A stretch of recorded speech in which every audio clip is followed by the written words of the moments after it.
the J, the I, the M, the M, the Y, the J, the I, the M. It's Jimmy. It's Jimmy. The J, the I, the M, the M, the Y, the J, the I, the M. It's Jimmy. It's Jimmy.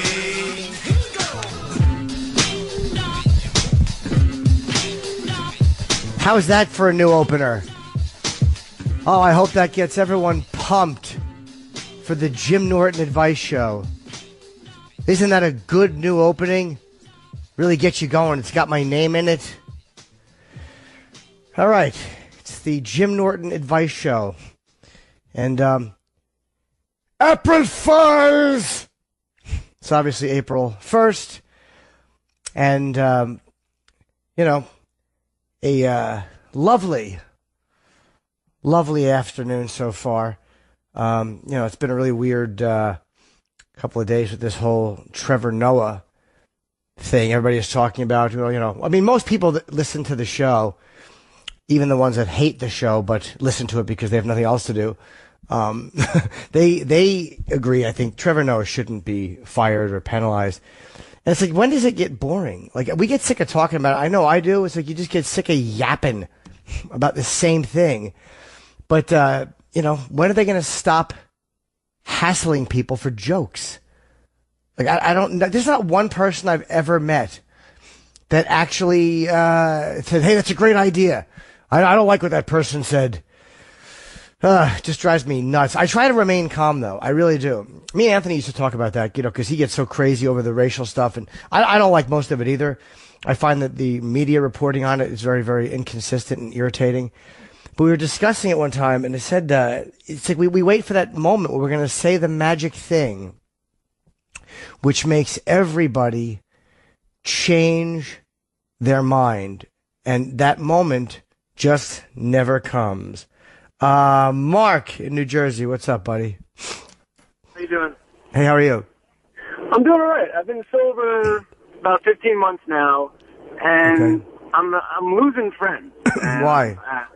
Well, not losing them per se. They're still there, but they're not calling me to go out anymore because they feel like I'll have a problem at going out to a bar or something like that, or if there's alcohol around, and I just don't know where I could meet people. You know, I go to like a rock climbing gym and stuff like that, but I don't know where I can meet other non-alcohol related activities, I guess. I don't know if you went through that or... Well, I mean, yeah, it's kind of hard. I hung out with sober people. You know, I just kind of stayed with you know, people who were, you know, like I was, you know, people who were sober. And there was sober dances. I mean, they were kind of lame compared to, I'm sure, a nightclub. But, you know, you knew you weren't going to get punched in the face in one. And, I mean, I knew I wasn't going to get laid anyway. They were very lonely times for me. But I found I got a tremendous amount of new friends. I don't know if did you go to any programs or anything for being sober? No, I stopped on my own before, like, family stepped in, and no one really told me I had a problem. I recognized it on my own, and I've been strong enough to just not do it. Well, why, let me ask you, why are your friends not hanging out with you? Well, I think they feel they don't know how to interact with me. You know, they all go out to go into a bar or something like that. So I'm just not getting the phone calls. Right. Say, hey, come to the bar with us. We're going out. Or even for dinner parties and things like that nature. I guess they just feel awkward about it. But I'm fine. Well, you know, I think you should tell them that. I have people, I go on dates once in a while, and I'll be with someone, and they'll be like, do you mind if I have a drink? I'm like, what do I care? No. I mean, they're being courteous and they're being nice, but sometimes people just need you to say, hey, look, it's fine if you have a drink. I'm not a fucking bleeding deacon. I don't go out and, you know, preach fire and brimstone. That's your business. You know, I don't want somebody getting falling down loaded around me because that's just annoying for anybody to deal with. But maybe if you reach out to your friends and go, hey, look, you haven't been calling me as much. I can't go out and get fucked up the way I used to, but I still miss you and like hanging out with you. Let them know that it's okay for them to be themselves around you. And don't forget, if any of them have a problem, you quitting may disturb them because that could be a mirror that they're being forced to kind of hold up to themselves too. So that may just be a part of it. So what I would suggest is go to sober places and meet people who are sober. Do you find women have a problem with it? I find women, when I first meet them and I let them know, hey, you know, I don't drink or anything, they have like a real bad reaction to it. And then I don't get, you know, third or fourth dates, really. No, I don't think that they're, maybe you're more nervous or maybe they become self-conscious about their own drinking. But no, women tend to like it because I'm not some sloppy drunk and I have real conversations with them. But don't let it discourage you, man. Just keep moving forward. You'll find plenty of sober people. You're going to lose a lot more people being drunk than you will being sober. Believe me, okay? Thanks, Jim. Take care, buddy. Cody in Buffalo, how do I keep from getting discouraged by negativity on social media? I have never experienced it, Cody. Hey, what's up, man?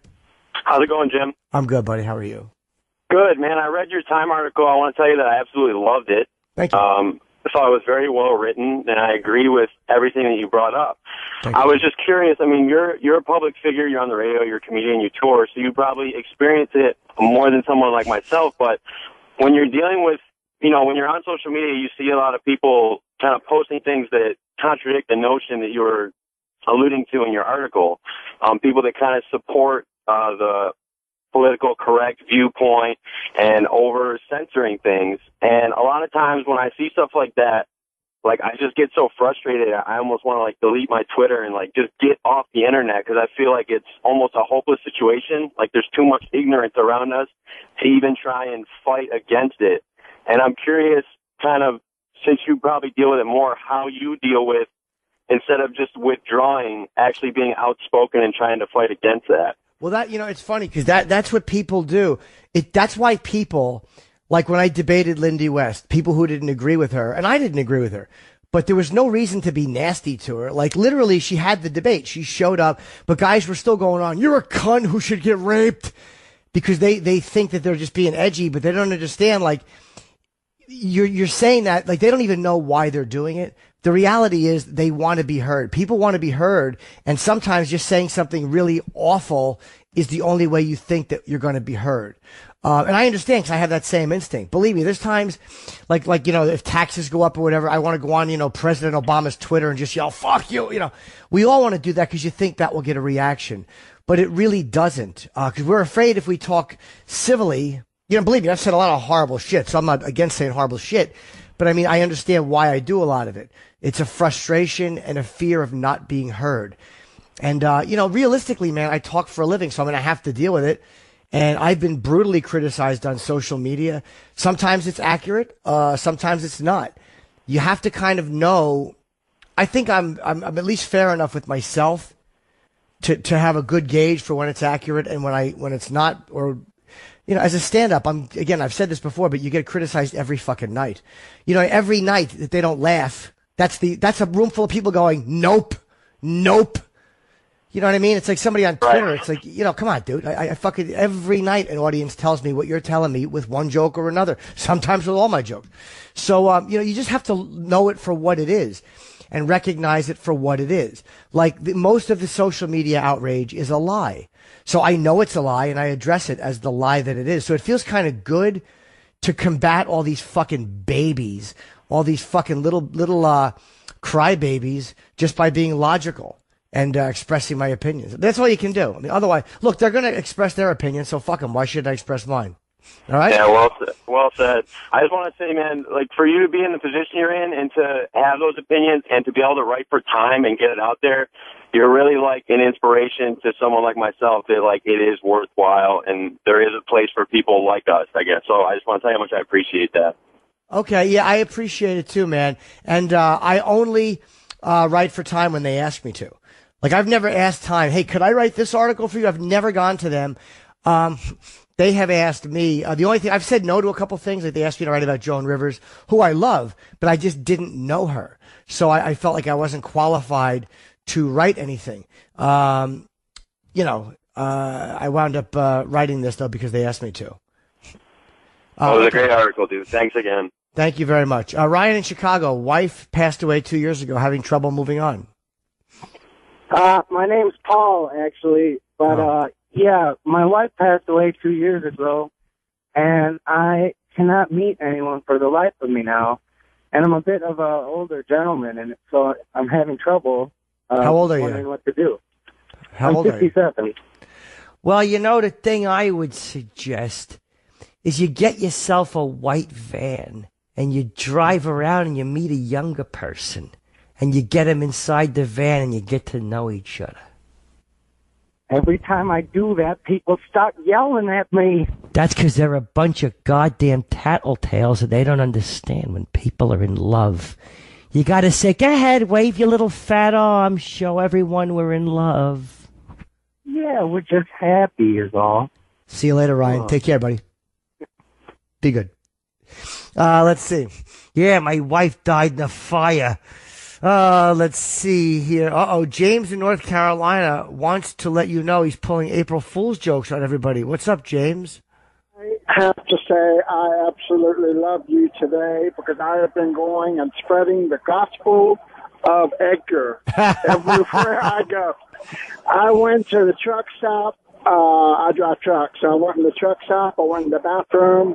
About every 3 minutes, I was hollering, up to pose. It feels great, doesn't it? I would love to see video of that. It's Edgar Mellencamp on Twitter, and it has to be something really ridiculous. Like if you're in the bathroom at the rest stop, go, look, this is the kitchen. April Fools! My favorite is the fact that my manager is such a psychopath, he literally can't control himself. He can't not do it. It's the knee-jerk reaction. So if I know he has people in his office, I'll call him, and I'll just go like, I'm on the moon. And then when I pause, he has to say it. So thank you, James. I appreciate you spreading the gospel of Edgar. Please do so, because Edgar's gospel needs to be spread. Okay. All right, be good. Artie in Connecticut. Sister wants to be nice to you after years of not talking to you and being shitty. Hey, buddy. Jim Norton, that big night at Foxwoods recently. Oh, okay. I hope you were there, right? No, I was at the Ultimate Fight at Mohegan Sun. I had a great time. Oh, okay. Boom. Hello? I'm right here, buddy. I'm listening. Oh, yeah, listen. My sister, her husband recently died. Now, she hadn't been in contact with me. She cost me money in a lawsuit. And they sold my grandmother's house, and the people that sold the house took her to Hawaii. I didn't get 10 cents. So all of a sudden, she wants to be my buddy. You know, I'm going to take you out for coffee. I tried to pull the Band-Aid. How do I get rid of her? Do you think she wants something from you, or does she just want a relationship with you? Look, my brother got a $400,000 inheritance. I got a nice house in Connecticut. She got nothing. She's got a big mouth, as Jackie Gleason would say. Well, I can't. I'm telling you. Listen, this is the kind of girl she is. She came up to me one time. I came off of my jet ski. She says, "I'm going to punch myself in the face and go to the cops and say you did it, and they're going to kill you." So why would? Yeah, I don't blame you for not wanting. Is she like, bipolar, or is there something wrong with her? Of course. And she's jealous because I got a house, my brother got something, she got nothing, and now she's really all alone, and she's on my ass. Well, if you don't want to deal with her, I would suggest telling her that, or just don't call her. Just don't be in the relationship. Don't call her. She calls me, and I just, because she's having this, her DJ has been Mike West, TIC, Hall of Fame. Husband dropped dead. She didn't even buy him an obituary because she said she didn't have the $1,000. Then just don't have a relationship with her. That's all. Get rid of him. I don't want to call the cops. You know what I mean? And I'm trying to be polite. But well, why would you call the cops? Is she's not stalking you? She's not doing anything illegal. She's just annoying. Yeah, exactly. Well, you could tell her, I don't want a relationship with you at this time. And tell her what you just told me. I felt you did all this stuff. I don't want a relationship with you, and that's it. You're an adult. Just because she's your sister, if you feel, hey, look, this is a shitty person who has lied to me and stolen from me, or whatever you want to say, then you don't have to have a relationship with her. Family is great and very important, but if your family is genuinely lousy, you don't have to be around them. Thank you. Okay, buddy, take care. Good luck. I'm lucky. I have a good sister. We don't hang out that much because I'm always working, but my sister's nice. Like I have a nice family. Like they're really good people. So I guess I got very, very lucky. Craig in AZ would I encourage my kids to go into stand-up? What's up, buddy? Hey, Jimmy, how's it going? Hey, so I have a 7-year-old kid who's, and he's kind of a genuinely funny kid. Sure. And I was just wondering, not even to just go into stand-up, but just because kind of funny people tend to get over in life, how would you sort of like, if it was your kid, introduce him to more like, into stand-up, or would you kind of keep that away from him, or, well, I liked it when I was a kid. When I was a little kid, I loved stand-up. Like I said, we had Robert Klein in recently, and I would tape record his special and listen to it when I was like 10 or 11. So expose the kid to some stand-up. Expose him to like Jeff Dunham and Peanut, or some of the cleaner acts. Maybe Patton Oswalt or a few of the other guys who are really, smart and funny, and see if he takes to any of it. See if it resonates with him or means anything to him. It has to just mean something to him. Do you know what I mean? He has to see it. Right. It has to kind of resonate. But I would just say expose him to it. You want to start with some of the cleaner comedians, just so the kid's not running around yelling cunt lips all day. But I would suggest doing that, and see how he feels. Cool. Okay. Maybe Kevin Hart stand up. Because Kevin does some really, pretty translatable stuff to broader audiences. And, he might like Kevin's image a lot. Awesome. Hey, I wanted to tell you, he's obviously the first grade learning to read. He picked a book out the other day where his main character's name was Chip. Oh. So I was sitting there listening to this little turd read, and every time he'd go, Chip went to the store. Chip, what's that? Chip, what's that? It's satisfying. I encourage everyone to do that. Whenever you hear Chip, just go, what's that? I didn't hear you. And then get angry at them. If they go, potato chips, speak louder. It's really, really fun. All right. Thanks a lot, man. And good luck, buddy, with your kid, okay? Thanks, man. Bye-bye. Good. Let's see. I have a couple of people with the same subject here. Anthony in Pennsylvania messed up with your relationship by getting caught with a hooker. What's up, buddy? Hey, Jimmy. How you doing? First time, long time. How are you? Thank you. Thank you.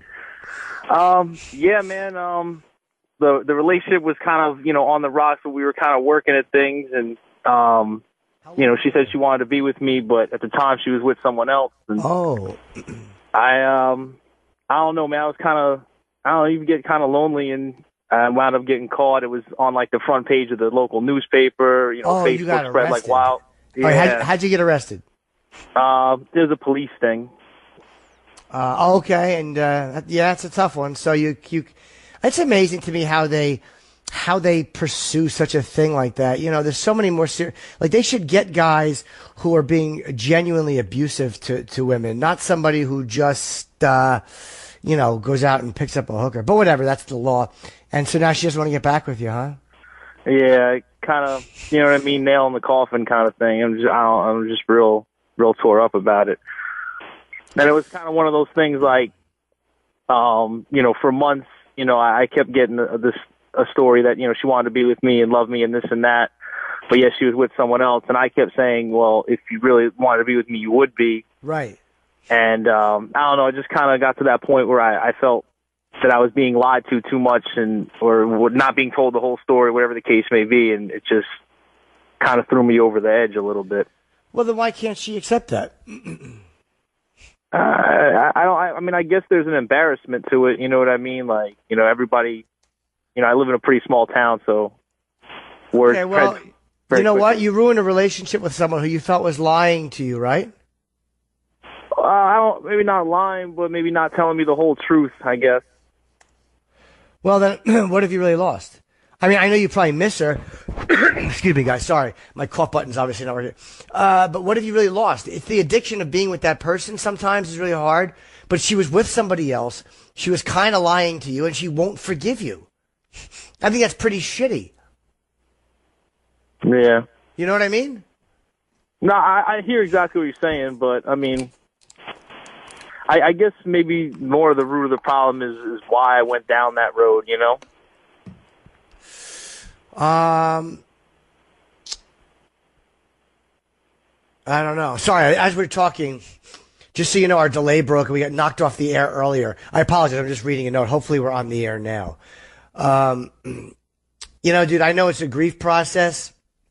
All I can suggest to you is to move on. If she doesn't want to be with you, you fucked up. You got caught with a hooker. You won't mess the next one up. But hey, look, this girl to me, she was with somebody else and she was lying to you. It wasn't like you took a great relationship and fucked it up. Yeah. Okay? Yeah. Hang in there, man. Okay? Thank you, Jimmy. Find somebody else. Go on a dating website. I promise you, you'll forget this person. I hope so. You will. No, so that's a guarantee. All right. Well, Jimmy, I appreciate the time, man. Thank you very much. Okay, buddy. Good luck. All right. Mary in Long Island. What should relationship be with an ex when you're in a new relationship? Great question. Hi, Mary. How you doing, Jim? Good. Quick question. How long did you date your ex, and how long ago did you break up? Actually, he got the question kind of mixed up. I've been with my boyfriend for about a year, and he has an ex-wife, and they have 2 children together. And for some reason, I mean, I understand they have kids, but all day, every day, he's getting a text message, she's calling him, and it's not like it's not being reciprocated. Like, he's friends with her on Facebook, they tag pictures of themselves together, and I'm like, dude, like, I don't even feel like your girlfriend, I kind of feel like your mistress here. How long were they married? They were married for 2 years, and I think they were together for like 8. I don't know what the appropriate thing is there because I've never been through the situation. I can only speak for myself. Like my ex-girlfriend, it took a little while. We have no kids together, but she's probably my best friend or one of my best friends. Not Chelsea, but another girl who lives in L.A. named Jen. And, I talk to her every day. I text with her more than any human being. We don't have sports sex. Like we don't sport fuck. We don't talk dirty to each other. She's just my friend. There are times when you're with somebody and then you break up, and when a little while goes by, you realize like, wow, man, I really love this person, but yet we're not good in a relationship together.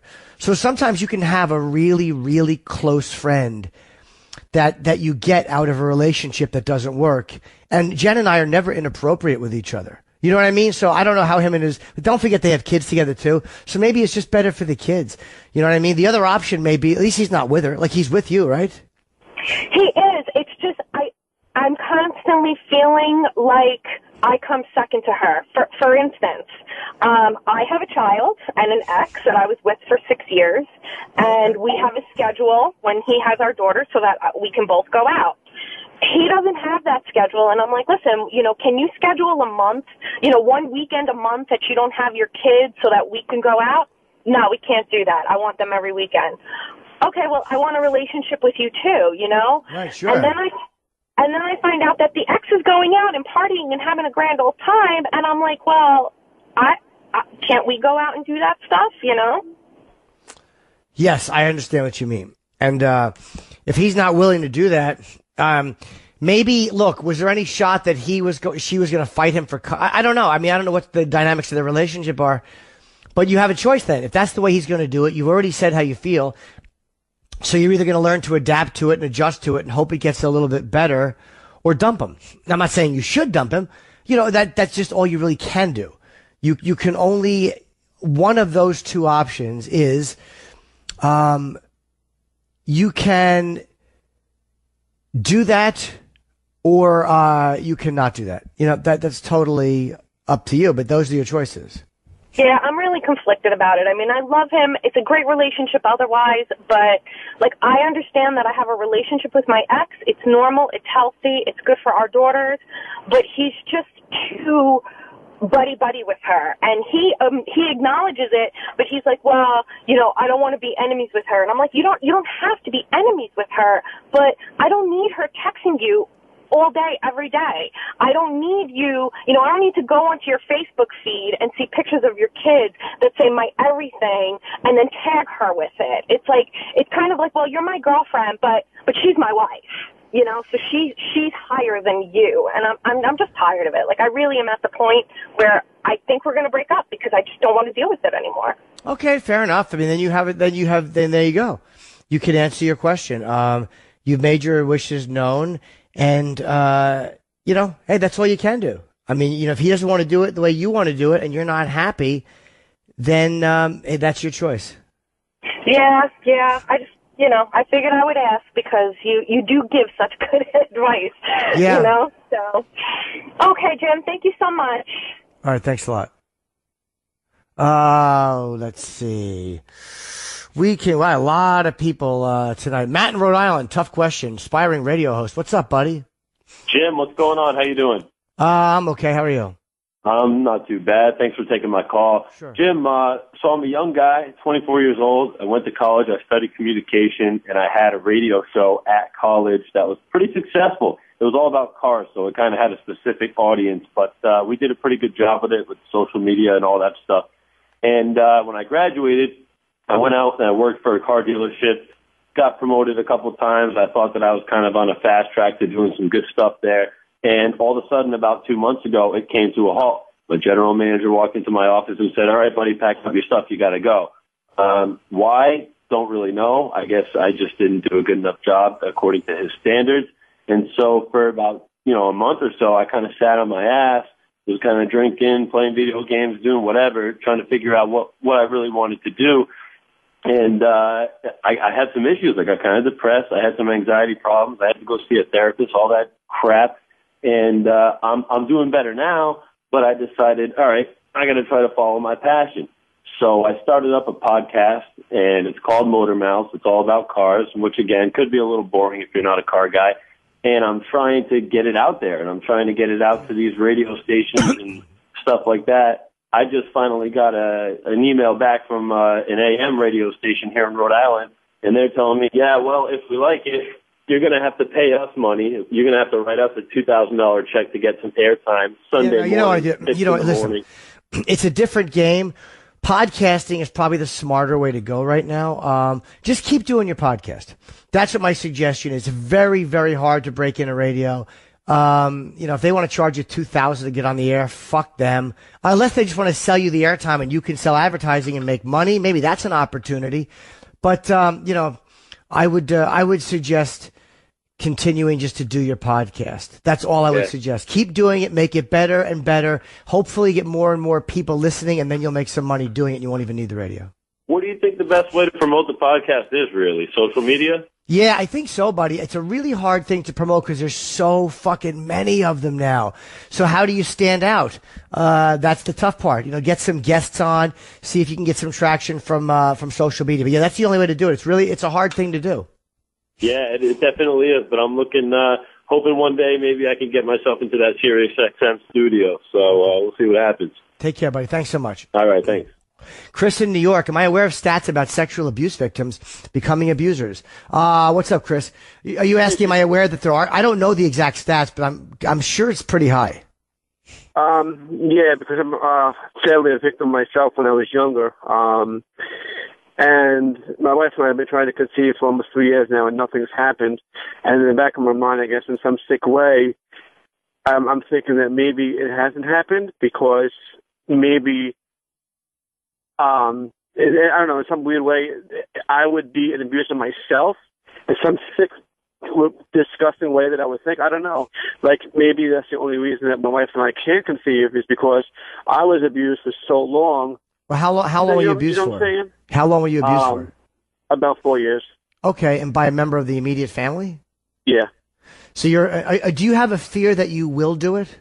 No, not at all. You're saying you think it might be some karma thing? Possibly. I don't know, Jim, because like I said, my wife and I have been trying for almost 2 years, and it's so depressing not being able to have a family. And it's just the person that did it to me was also abused himself. I just found out. And I don't know, maybe it was a karma thing that I'm thinking about, or some kind of just weird out of the ordinary thing as to why we can't. You know what I'm saying? So I don't know, maybe let me ask you, the reason I'm asking that is because you're calling the show. And karma, there's really no answer for that. Do I think it's karma? Of course not. Because, there's awful people that have kids and there's great people that can't. So, of course, karma to me has nothing to do with it. It's a non-existent thing, I don't think. Maybe deep down you're worried. Maybe you don't have any desire for kids, do you? No, not at all. I'm just maybe deep down you don't trust yourself. Maybe deep down there's a fear of that. because why else would you be asking about it? Think about it. Like, you know that karma has nothing to do with it. It's not like you did anything wrong. You were just abused. Well, every person I've spoken to about my wife and I trying to conceive, all I keep hearing is, "Oh, victims become abusers. Victims become abusers," and it's like I guess it's starting to. I'm starting to believe it. You know what I'm saying? But victims do. But hold on. But not all victims become abusers, dude. I think most abusers have been victims, but not all victims become abusers. There's a lot of people who survive sexual abuse who go the other way and like overprotect their kids.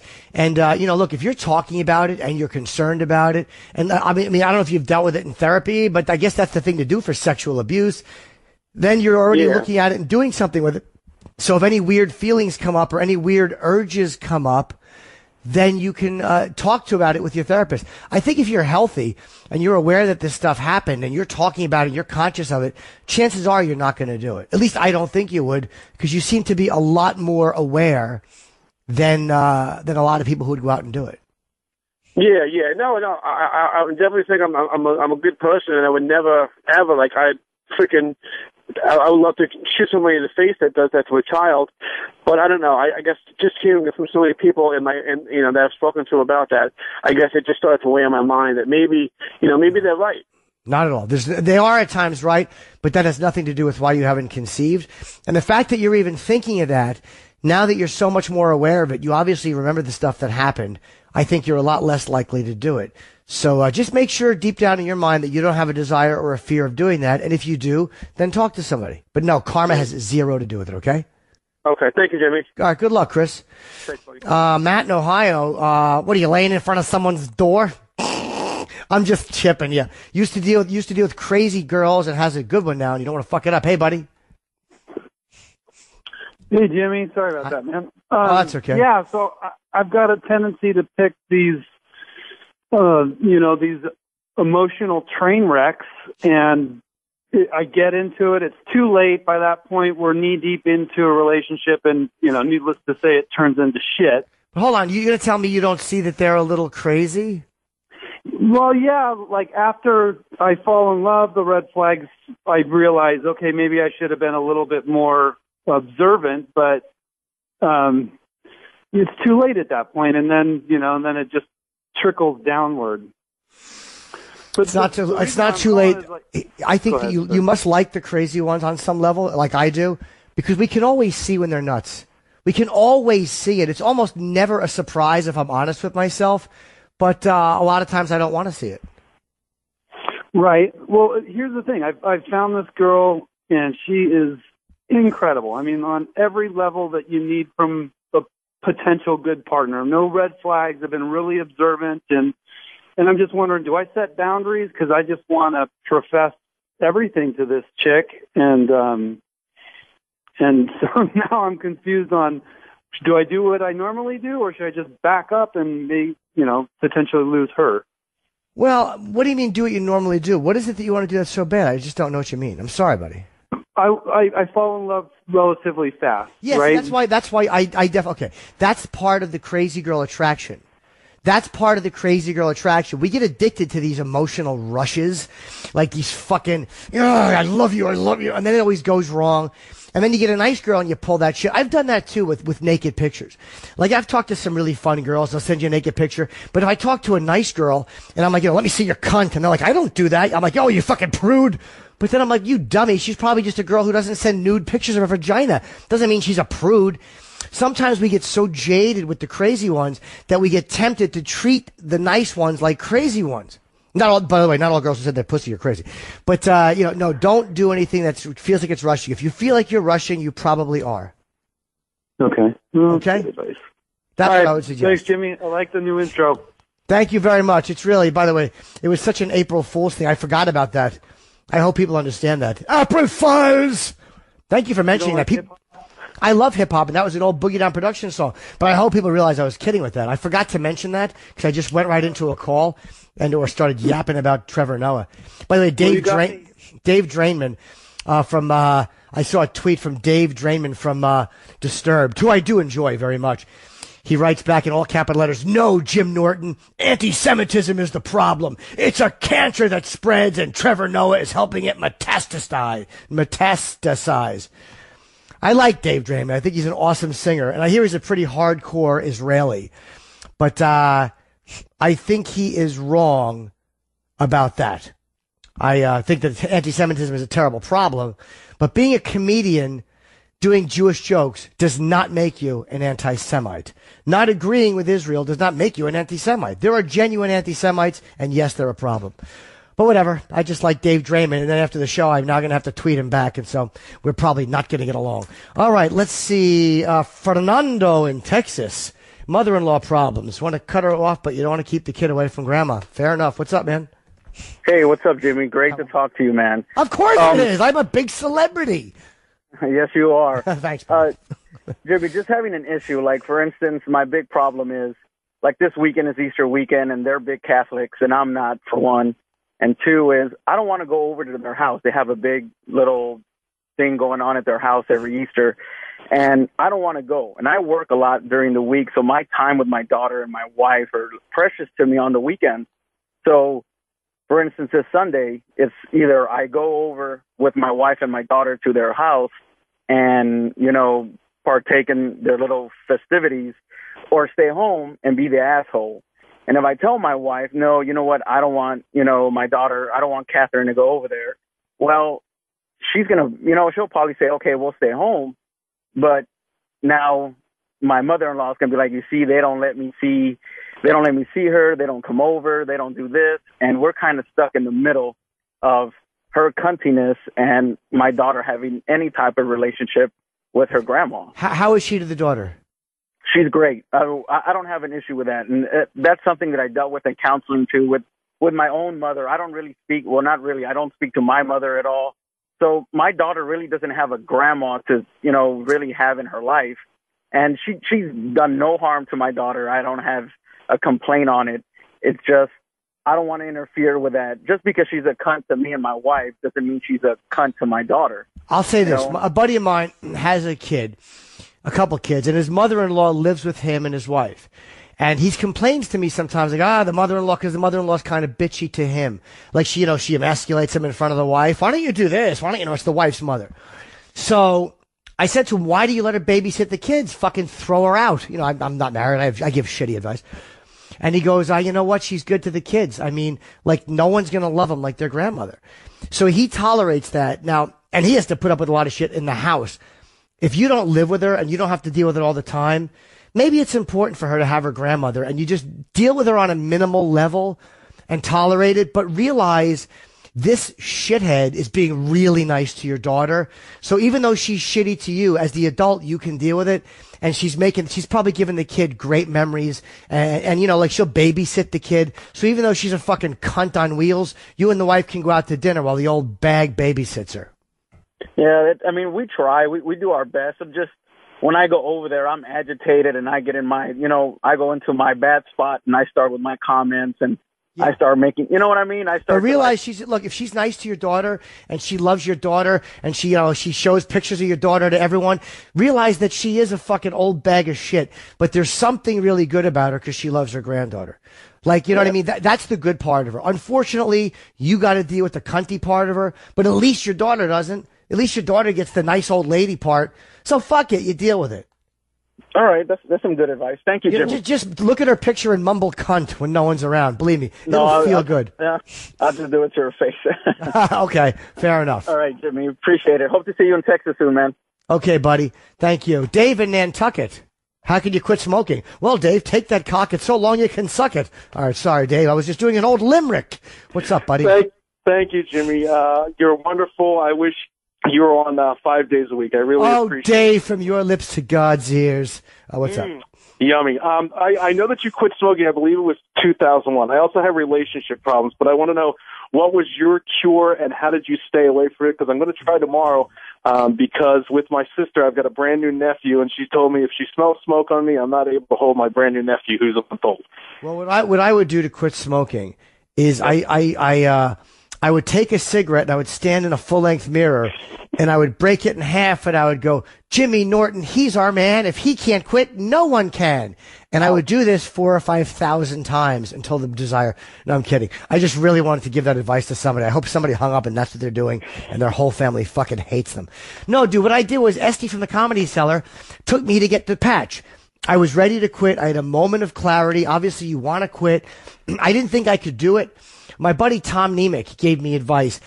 He said that he heard from another comedian named Jim Labriola, who I believe lives in L.A. now, that Jim said when he quit smoking, he had a hard time because he thought that smoking was a part of who he was. And I never forgot that. This is not a part of who I am. It's a thing I do, but it's not a part of me. And stupid Colin Quinn, nobody's friend Colin Quinn, helped me a lot because he said the urge to smoke will pass whether you smoke or not. So I would get this overwhelming urge. I would be on the patch. I would drink some water and I would realize whether I light up or I don't, the urge is going to pass. It's just going to take a little longer if I don't. And I'm telling you, now they have electronic cigarettes. I don't even know if those are good. The patch helped me a lot. It was tough at times, but I recommend it highly. Just do it as it's suggested. Don't try to say, hey, I'll do it my way. Your way stinks. Do it the way they suggest on the box. Drink a shitload of water and realize that, it's the best decision you're ever going to make. Okay, and I think I remember that episode. Didn't they bring in like a carotid lung or something like that, and you had like a moment of clarity on the show? Yes, but I think, my moment of clarity wasn't because of the lung. Because that guy had also brought in a breast with a cancer lump in it. He goes, feel it. And I put on a glove and he's like, feel it. And I jerked off on it. I don't think that was what he wanted. But, I had a moment of clarity when we were doing, What the Hell Is That? Where a guy thought he had mouth cancer. But the reality was that moment of clarity came for you. It's you want to see your nephew. And, the fact that you're thinking of it, I had one more Parliament. Anthony scolded me. Just throw the fucking pack out. Anthony, had I not done that, I probably would not have quit smoking that night.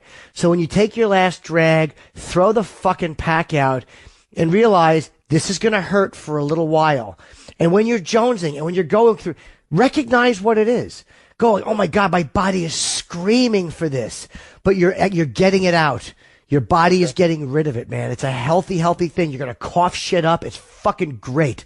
Go through it. You only have to go through it once, okay? And nothing since, right? No puffs, no drags, no nothing. I have not had a cigar, or I'm too weak, dude. I really am. I cannot do it. I don't trust myself. I've done nothing. But you only got to do it a day at a time or an hour at a time. There were times I'd be on the computer for an hour and go, oh my God, I haven't thought of a fucking cigarette in an hour. Because I used to always smoke on the computer. The fact that I am now quit for real is a miracle to me. Like, I can't fucking believe I did it. So you can do it, dude. I promise you. I don't want to take up much more of your time, but I'm 36 years old, never been married, no rings, no kids, thank God. There might be a few out there. I don't answer the phone on Father's Day. I always seem to get comfortable in a relationship, and then I look for something better, sort of like a sex addict. And, I'm in love with this girl across the way, but she's not really into me. We fooled around a few times. She says she needs her space. She's on meds. I'm on meds, too. I know it's a disaster, but I really care about her. I want to help her. I want to fix her. I know I got to fix myself. Let me stop you right here. I understand this. It's maybe you're a rescuer, or maybe you're one of those guys that likes a challenge because she doesn't want you, or that's all it is. So I have to recognize that in myself too. Hey man, this is not about love or not love. You like the challenge. The challenge is gone. You lose interest. They walk away. I chase them. It's fucking pathetic. Recognizing it really helps. And I gotta run, brother, because we got a bunch of people, but, I do appreciate it. Just know that that's probably what it is, okay? Hey, come here to Nantucket. Bill Burr came here last year. It was great. I want to see you. Oh, well, good for Bill Burr. All right, I will, buddy. Thank you very much. Thanks. Bye-bye. God damn it, I went up to Nantucket, Jim. You got to go. Fucking psycho Bill. Even when Bill's being nice, he fucking scares me. Anthony said he was scared of Bill. I get that. Because you always think that Bill's being, like, ready to bite your head off until he laughs. You know? Dude, you gotta go to England. And I'm like, all right, Bill. It's fucking great. I'm like, all right, good. He likes me. Let's see here. Jim in Long Island can relate to the abuse about, sexual caller abuser. What's up, buddy? Hey, Jimmy. How you doing? Thanks for the call. Yeah, I completely identify with the gentleman that you spoke to a few minutes ago. I experienced abuse myself, and forever I have a fear that that's something that I would pass on to someone else, and I definitely don't want to do that. And what it has done is that creates distance between me and young people, young kids. Well, let me ask you a question. In the darkest recesses of your mind, this is why I asked that last caller, have you ever been sexually attracted to a child? No. Like, I mean, I know that that's a hard question and no man wants to answer that, but just, you don't even have to answer it on the air. But if in your mind you've ever jerked off thinking of a little kid or whatever, maybe that's something. Do you know what I mean? Like, maybe that demon is in there a little bit and you're aware of it, or he's aware of it. Who knows? I find myself not wanting to be around kids because they genuinely irritate me, but I can't even imagine looking at one and finding them sexually. I just can't even comprehend it. But there are people that do, and that's a big shame issue for adults, which it should be. But if you have that thing or that's in there, don't deny it to yourself. Admit it to yourself and then deal with it. Yeah, anybody that has those types of feelings need to seek help for sure. What I found in my experience is that, first of all, it happened at a relatively young age. I was in 5th grade. Okay. And what I found, one of the ways that I dealt with it was that I shared it, not by doing things to other people my age, but wanting to encourage people to, when a person in authority does something like that to a child, it breaks barriers down that shouldn't be broken down at that age. Right. And I found that I had no more barriers, and I had to deal with that for the longest time. As a young adult, I don't think I would have been nearly as promiscuous as I was if that hadn't happened to me at such a young age. Yeah, you might be right, man. I've always thought I was because, I'm such a pervert and a whack job. I'm like, I show all the signs of it, but I have no memory of it. And if I did, I would just say it. I mean, I've talked about, my sexual shit for years. So if that was something I remembered, I would absolutely say it without shame. But yeah, I don't know, man. I think you're, so what do you suggest he do, basically? Well, I think that this gentleman that we're talking about, I think it wouldn't hurt him to get some counseling. Yeah, I suggested that to him too. Explore that. Yep. All right. I got to run, buddy, because we got a lot more callers. But thank you very much for the call, Jim. I think you're right. Thank you. Take care, brother. Tracy, North Dakota, terminal brain disease. You wonder if you should tell your wife? Hey, man. Hey, Jim. Love the show. Hey, buddy. Thank you. What do you have? Cancer? No, it's similar to multiple sclerosis. MS. And how long have you been married? 13 years. And when did you find out you had this?